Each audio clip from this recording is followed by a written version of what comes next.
የቱ ጋር ነህ? ቆይ ያለኸው መጥቻለሁ እኮ የቱ ጋር ነህ? የት አለ? የለህም እኮ አትታይም፣ አትታየኝም። የት አለ? የቱ ጋር ነህ? የቱ ጋር ሆነህ ነው?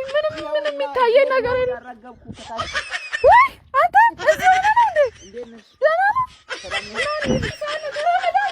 በስልክ አውሪኝ። የተሰማኝ አይደለም። በስልክ አውሪኝ እኮ ሰርጉ ስንት ሰዓት ነው?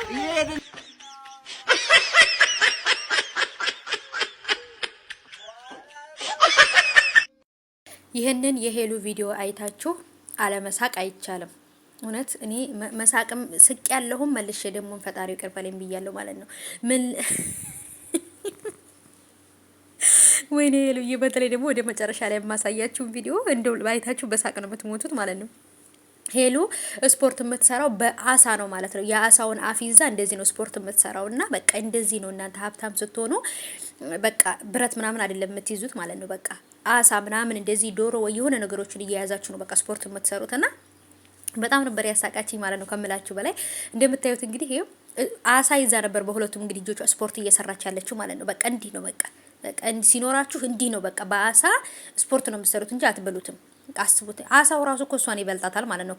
ውፍረት ራሱ እኮ እሷን ይበልጣታል። ወይኔ ሄሉዬ